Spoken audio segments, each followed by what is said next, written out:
আচ্ছা, আমাদের আমাদের টপিকটা হচ্ছে আজকে যেটা দিচ্ছি সেটা আমরা পরে ক্লাসে নিব। তার মানে হচ্ছে আপনাদের শনিবারে ক্লাস আছে ইনশাআল্লাহ। Prescribe a place where you would like to visit. একটা প্লেস আপনি ভিজিট করতে চান, এটা আরেকটা অপশন। সেম, দেখেন, একটা অ্যান্সার দিয়ে অনেকগুলো প্রশ্ন হতে পারে। তুমি শিখাই দিচ্ছি, শিখে নিও ভালো করে। এটা হতে পারে describe a place where you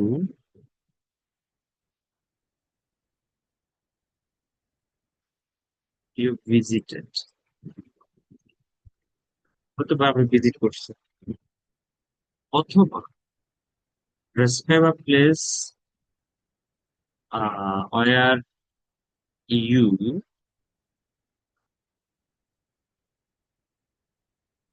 like two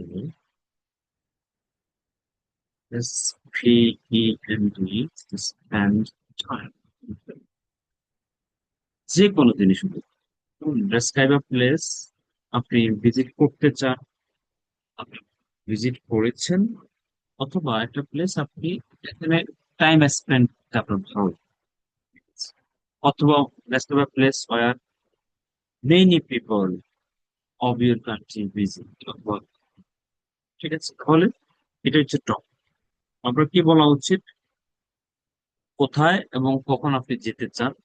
যদি অতীত হয়ে যায়, কোথায় কোথায় এবং কখন গিয়েছিলেন, পাস্ট হয়ে যাবে। How and how you would go there, কিভাবে যাবেন। অতীত হলে হাউ ইউ ওয়েন্ট দেয়ার, কিভাবে গিয়েছিলেন। With whom you would go there, কিভাবে মানে কার সাথে যাবেন। অতীত হলে কার সাথে গিয়েছিলেন হয়েছে, রাইট। তাহলে কোথায়, কখন যাবেন, কিভাবে যাবেন, কার সাথে যাবেন, সহজ জিনিস। এরপর এক্সপ্লেন করবেন আপনি এটা কেন পছন্দ। এখানে অ্যান্সার আছে, আমি চেষ্টা করেছি অ্যান্সারটা করার জন্য। সহজ অ্যান্সার, শুরু করলেন, no doubt Bangladesh my homeland, it's a stunning country. Stunning মানে বিউটিফুল, বিউটিফুল জায়গায় স্টানিং ইউজ করা হয়েছে। As it has so many beautiful places to visit, অনেক জায়গা আছে ভিজিট করার জন্য। Of course I have already visited some of those gorgeous, কেউ গোর্জিয়াস বলবেন, এটা হবে গোর্জাস প্লেসেস বিফোর, আগে অনেকগুলা ভিজিট করেছি। But today I would like to talk about a place I would like to visit hopefully in the future, ভবিষ্যতে যাবেন। এখন শুরু করলেন, I love travelling exploring new places so whenever I get free time, whenever যখনই আমি free time পাই, whenever I get free some free time, যখন আমি ফ্রি সময় পাই। গর্জাস প্লেসেস, সুন্দর সুন্দর জায়গা। স্টানিং কান্ট্রি, সুন্দর দেশ। Okay, explore places, new places, নতুন জায়গা আপনি অন্বেষণ করেন। I I think about where I would like to visit today. I would like to talk about a special place that's on my mind. On মধ্যে আছে, I would like to visit Cox's Bazar. এটা কক্সবাজার হতে পারে, কোনো জায়গা হতে পারে, এটা আপনি আপনার মতো করে বলবেন, সেটা যে কোনো জায়গা হতে পারে। A beautiful city in the southwestern part of Bangladesh.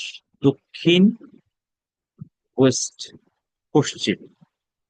তো কক্সবাজার দক্ষিণ পশ্চিমে বাবু, আমি তো বিসিএস এ পড়াশোনা করছি। With, G sir. আচ্ছা, উইথ দ্য পপুলেশন দেয়া আছে। এখন ইটস আ বাসলিং এরিয়া, টির উচ্চারণ হবে না, বাসল বাসলিং মানে হচ্ছে খুব ব্যস্ত, যেখানে অনেক মানুষের আনাগোনা। I'm planning go there with some of my friends, কিছু বন্ধুর সাথে যাবেন নেক্সট মান্থে, আপনাদের ভ্যাকেশন স্পেন্ড করবেন। To get there I will need to book, কিভাবে যাবেন, বুক অ্যাডভান্স টিকিট কাটবেন, তারপরে হচ্ছে ফিক্স করবেন ডেট, তারপরে হচ্ছে সেখানে যাবেন, এক্সপ্লোর করবেন প্লেসেস। লংগেস্ট সি বিচ, হ্যাঁ, দা লংগেস্ট সি বিচ, লম্বা সমুদ্র সৈকত in the world. Beautiful beautiful island বলবেন না তো, আইল্যান্ড, অ্যাসের উচ্চারণ হবে। এরপরে সোনাদিয়া মহেশখালী, কয়েকটা জায়গার নাম আছে। Cox's Bazar is not only famous for sick beauty, সৌন্দর্যের জন্য, মানে সিনারি সৌন্দর্যের জন্য বিউটিফুল, আরো জিনিস আছে, এপিক হিলস আছে, মানে অনেক বড় বড় পাহাড় আছে, সি ফুড আছে, ডিলিশিয়াস সি ফুড। মনে হচ্ছে অ্যামিকেবল, পিপল আর অ্যামিকেবল মানে হচ্ছে বন্ধু সুলভ, অমায়িক যেটাকে বলা, হসপিটেবল, আত্মীয় পরায়ণ, ইজি গোয়িং, খুবই নরম মনের মানুষ, মিশে মানুষের সাথে, easy going. The environmental is very so cool, where it helps me to reduce stress and anxiety. আপনার কি করবে?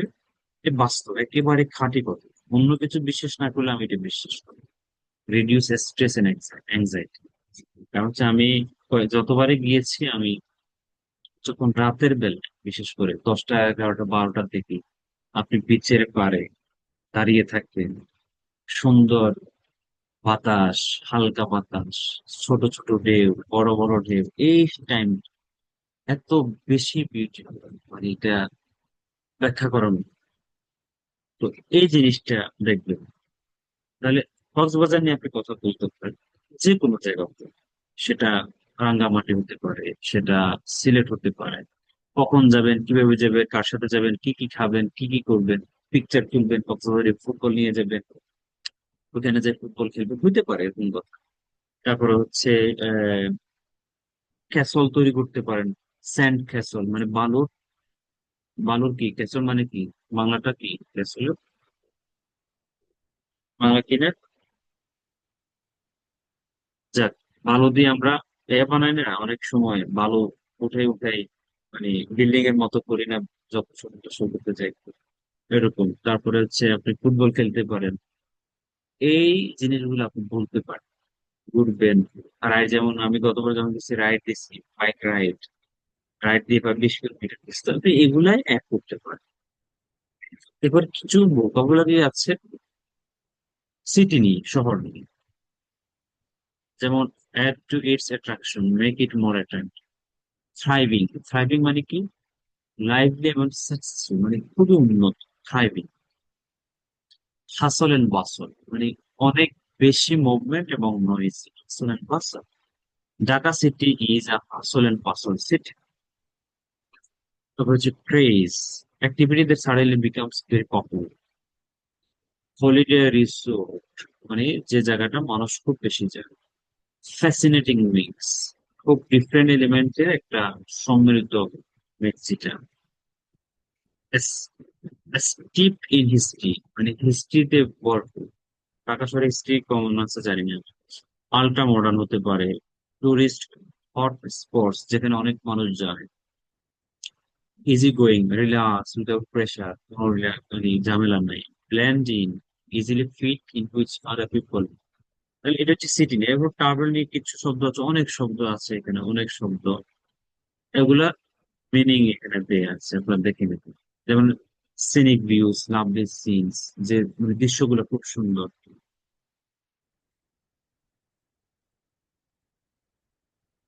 ভ্যালু ফর মানি, তার মানে আপনি কোন একটা জিনিস যখন কিনবেন, করবেন, a good return on investment. For example, আপনি কক্সবাজার গেলেন, 10,000 খরচ হল, ফর এক্সাম্পল, মানে আপনি বলেন this is the tourist actually value for money. তার মানে হচ্ছে আপনার 10,000 খরচ হলেও এই টাকাটা আসলে লস, এটা একটা ভ্যালু আছে। এটা আপনাকে মানে লস করে নাই, আপনি এনজয় করেছেন, লাভে হয়েছে, সেটাকে বলে ভ্যালু ফর। কোনো কিছু কিনলেও সেম হতে পারে, একটা শার্ট কিনলেন, আপনি বললেন ইটস ভ্যালু ফর মানি, অথবা ইট values for money.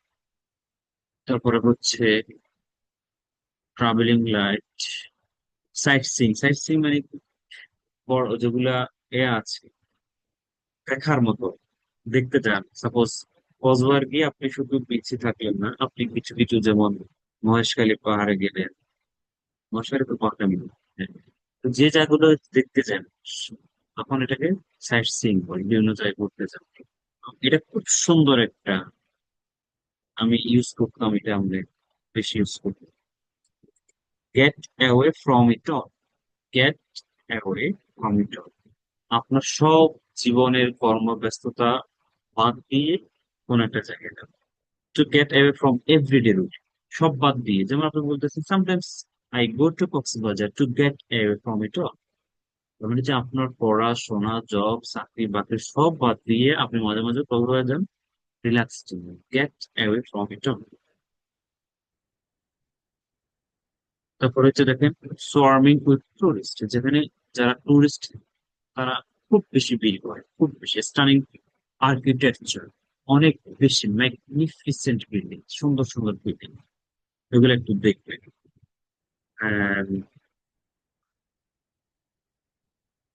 Self donation, scenic views, out off season মানে কি? সাপোজ সবাই নর্মালি ফেব্রুয়ারি মার্চে জানুয়ারির দিকে যায়, ডিসেম্বরের দিকে যায়, বাট আপনি যদি জুন জুলাইতে যান, এটা হচ্ছে আউট অফ সিজন। মানে যে সময়টা মানুষ খুব বেশি যায় সেটা হচ্ছে সিজন। আউট অফ সিজন হচ্ছে সিজনের বাইরে, এটা আউট অফ সিজন সেটা বলতে পারে। Of the beaten track, same জিনিস। মানুষ যে সময় বেশি যায় সে সময় না গিয়ে অন্য সময় যায়। The place that is not the main thoroughfare, মানে যেখানে আপনি খুব বেশি মানুষ ভিড় করেন। কিছু কিছু জায়গা আছে যেগুলো মানুষ যাইতে চায় না, যায় না বা জানে না। মেমোরেবল এক্সপিরিয়েন্সেস, মানে আপনার মেমোরিতে যেটা থাকে। অ্যাডভান্স রিজার্ভেশন করলেন, ম্যাগনিফিসেন্ট ল্যান্ডস্কেপ, ইমপ্রেসিভ সিনারি, এগুলো বাংলাদেশে নাই। লং রাইড, এগুলা বাইরে গেলে হলিডে ডেস্টিনেশন, হলিডে ডেস্টিনেশন মানে হচ্ছে যেখানে মানুষ খুব বেশি যায়, holiday destination like Cox's Bazar, Bandarban, এগুলোকে হলিডে ডেস্টিনেশন। গাইডেড ট্যুর মানে হচ্ছে যারা গাইড করে গেট অ্যারাউন্ড এক্সোটিক ডেস্টিনেশনে, মানে ইউএসএ। যেগুলো একটু দেখবেন, দেখে যেগুলো নেসেসারি মনে হবে সেগুলো আপনারা মুখস্থ করবেন। আর টপিকটা কি? একটা প্লেস আপনি ভিজিট করতে চান, অথবা ভিজিট করেছেন, অথবা ভিজিট করবেন, যেগুলো প্রশ্ন হতে পারে এবার করার চেষ্টা করুন। এটা একটা জিনিস কে কেমন, এটা পারফেক্ট। আপনারা আছেন? আচ্ছা স্যার, জি মনো- স্যার। মনোযোগ দিন। জি স্যার। ঠিক আছে, এরপর আমরা আজকে একটু কন্ডিশনাল সেন্টেন্স একটু আলোচনা করি, কিছু conditional sentence।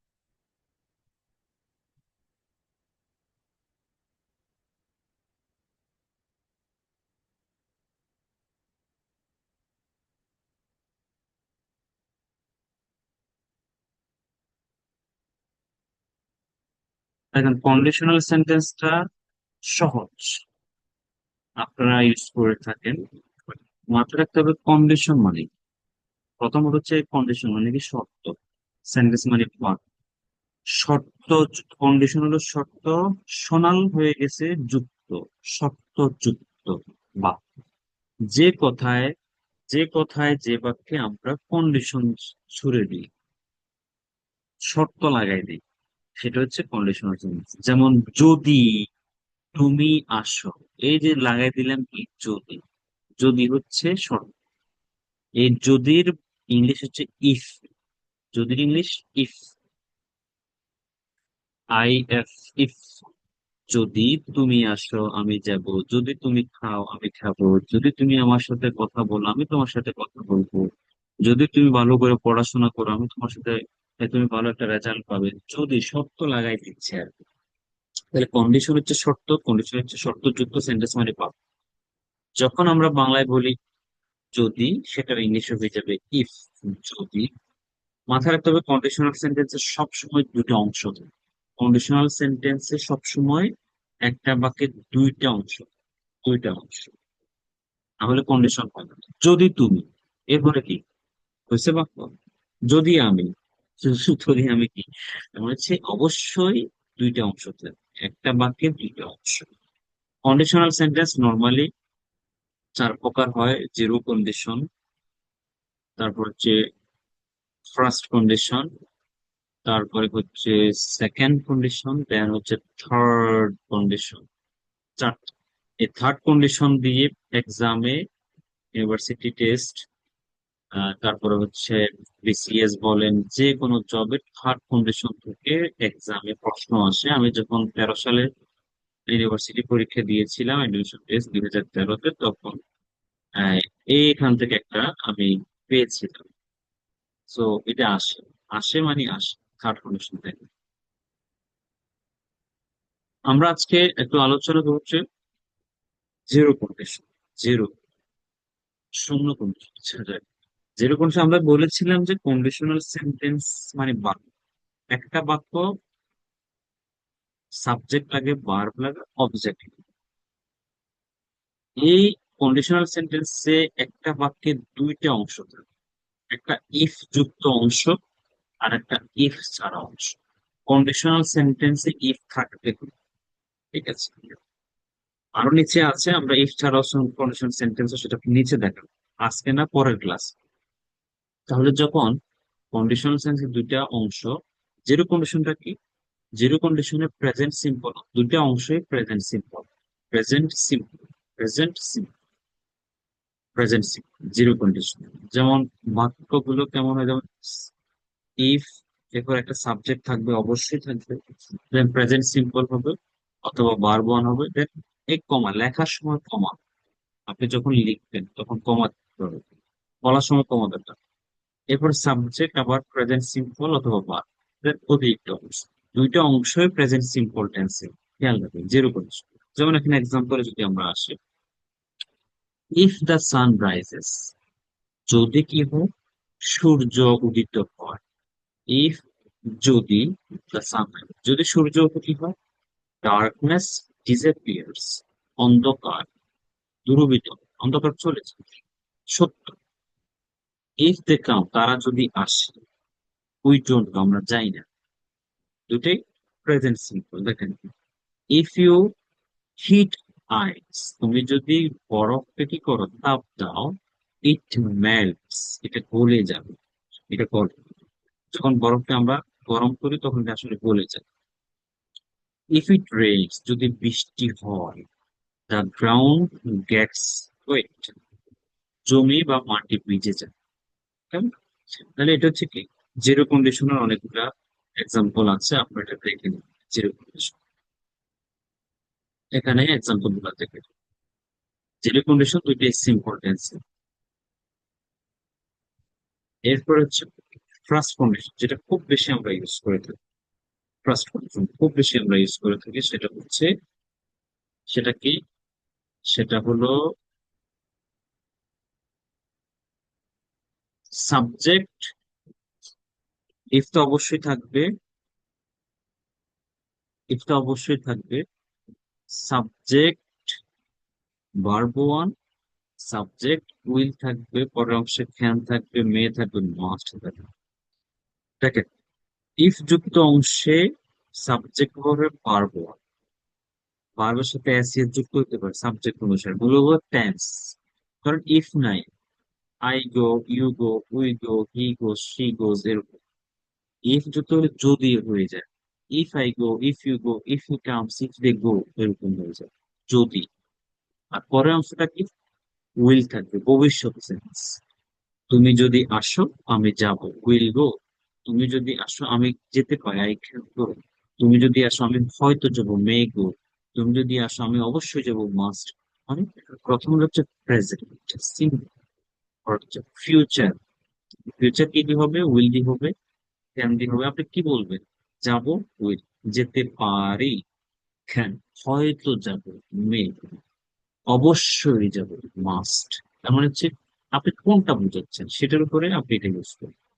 তাহলে যদি তুমি আসো আমি যাব, যদি সে আসে আমি হয়তো যাব, যদি তুমি আমাকে দাওয়াত দাও আমি অবশ্যই যাব।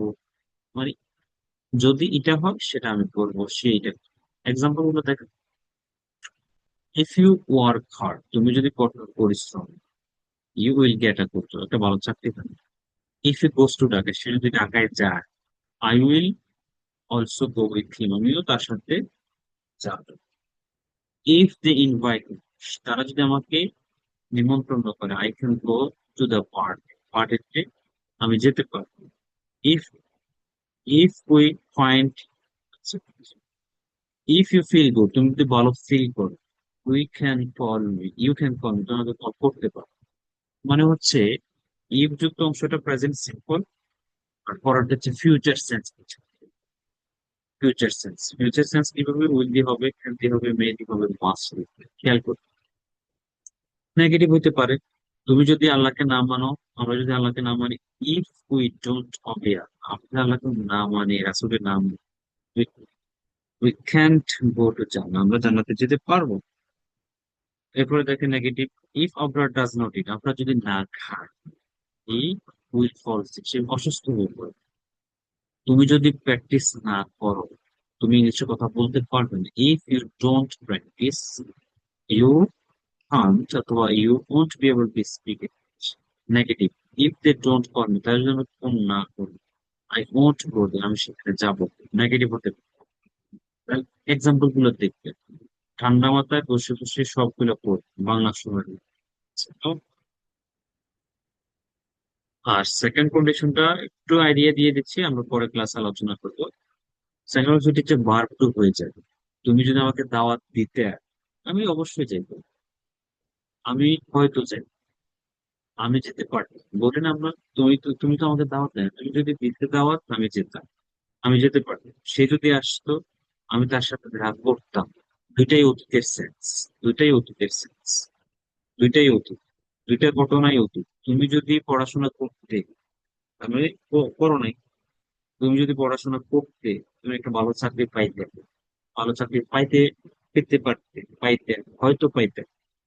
তুমি যদি আসতে, আমি তোমার সাথে দেখা করতাম, অতীতের কথা, দুটাই অতীতের কথা, তাই না? ভার্ব টু, আর এটা হচ্ছে উড, কুড, মাইট দিয়ে, উড, কুড, মাইট, আর এবার ভার্ব ওয়ান, দুইটাই অতীতের কথা, অতীত নিয়ে কথা। তুমি যদি এটা করতা, এটা করতো, সে যদি আসতো, আমি দেখতাম, অতীত।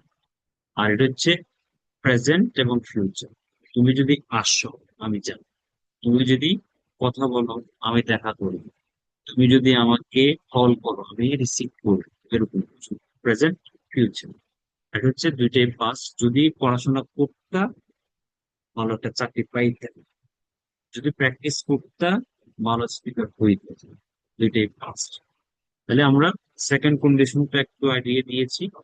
এরপর এক্সাম্পল আছে, দেখলেই বুঝবেন, এক্সাম্পল গুলো পড়লেই বুঝবেন যে আসলে কতটা সহজ। আর বেশি দিব না, কারণ বেশি দিলে আপনাদের হয়তো মাথায় ধরবে না, সেজন্য আমরা বেশি আর দিচ্ছি। তাহলে আমরা দেখাটা হচ্ছে first condition, zero condition, first condition এবং সেকেন্ড কন্ডিশন। এক্সাম্পল গুলো দেখলে সহজ হবে। এক্সাম্পল দেখেন, এখানে এক্সাম্পল কি, if you went to school regularly, সে যদি নিয়মিত স্কুলে যেত, he might stand first place in the class, সে ক্লাসে প্রথম হতো। স্ট্যান্ড ফার্স্ট মানে হচ্ছে প্রথম, স্ট্যান্ড ফার্স্ট প্লেস, প্রথম স্থান অধিকার করে। ইফ ইউ ওয়ার্ক হার্ড, তুমি যদি কঠোর পরিশ্রম করতে, you would get a good job, তুমি একটা ভালো চাকরি পেতে। তারপরে কঠোর পরিশ্রম করে নাই, হয়তো করছে বাট কঠোর হয় নাই। If Adil called me in the morning, Adil যদি আমাকে সকালে ফোন করতো, I might receive his call, আমি তার ফোন রিসিভ করবো। If they knew the issue, তারা যদি ব্যাপারটা জানতো, দে উডেন্ট কাম, তারা এখানে আসতো না। If Zarif studied well, Zarif যদি ভালো ভালো করে পড়াশোনা করতো, he could be a good student, সে একজন ভালো স্টুডেন্ট হতে হতে হতে পারতো, সে একজন ভালো স্টুডেন্ট হতে পারতো। কুড বি, গত ক্লাসে শিখেছিলাম, কুড বি হতে পারতো, কুড বি হতো, আপনি এখানে কুড বি ইউজ করতে। If they read the book, তারা যদি বইটা পড়তো, they might be knowledgeable person, তারা নলেজ, জ্ঞানী হতো। If we went there on time, আমরা যদি সেখানে সঠিক সময়ে যেতাম, উই মাইট ফাইন্ড হিম, আমরা তাকে পাইতাম বা পেতাম। মানে দুইটাই অতীতের কথা। ইফ হি ম্যাট মি, সে যদি আমার সাথে গতকাল দেখা করতো, I would give him advice, আমি তাকে অ্যাডভাইস দিই, উপদেশ দিই। যদি গতকাল সে আমার সাথে দেখা করতো, আমি তার উপদেশ দিতাম, এরকম কিছু, অতীতের কথা। তাহলে সেকেন্ড কন্ডিশনটা দুটো অতীতের কথা, ফার্স্ট কন্ডিশন হচ্ছে প্রেজেন্ট এবং ফিউচার নিয়ে কথা, এবং জিরো কন্ডিশন দুইটাই সিম্পল, প্রেজেন্ট নিয়ে কথা, যদি এটা হয় সেটা হয়, এটা হয় সেটা হয়। ইফ উই টাচ ফায়ার, আমরা যদি আগুনে স্পর্শ করি, উই গেট বার্ন, আমরা কি হয়ে যাই, পুড়ে যাই। ইফ আই এক্সারসাইজ রেগুলারলি, আমি যদি নিয়মিত ব্যায়াম করি, আই স্টে ফিট, আমি ভালো থাকি। ব্যায়াম করলে, যদি নিয়মিত ব্যায়াম করি, আমি ভালো, দুইটাই সিম্পল প্রেজেন্ট সিম্পল। যাক দেখে নিবেন, দেখে দেখে একটু প্র্যাকটিস করার চেষ্টা করুন। আর পরের ক্লাসে আমরা আরো কিছু আছে কন্ডিশনাল সেন্টেন্সের, সেগুলো আমরা দেখা দিব। বিশেষ করে থার্ড কন্ডিশন আছে, আরো আছে, সেগুলো আমরা দেখাবো ইনশাআল্লাহ। জি, আপাতত টপিক যেটা দিয়েছি এটা পাঠিয়ে দিচ্ছি, লেকচার শিটও পাঠিয়ে দিচ্ছি। টক অ্যাবাউট আ প্লেস আপনি ভিজিট করতে চান অথবা করেছেন সেটা। আর কন্ডিশনাল সেন্টেন্সের zero condition, first condition, second condition, এই তিনটা একটু দেখবে। আর বাকিগুলো আমরা নেক্সট ক্লাসে আলোচনা করছি। সময় আছে আপনাদের বুধবার, বৃহস্পতিবার, শুক্রবার, 2 দিন হিউজ টাইম। ভালো করে প্র্যাকটিস করলে এগুলো রিকভার হয়ে যাবে, সুন্দর করে ভালো করে যাচ্ছে। আরো কোনো প্রশ্ন আছে?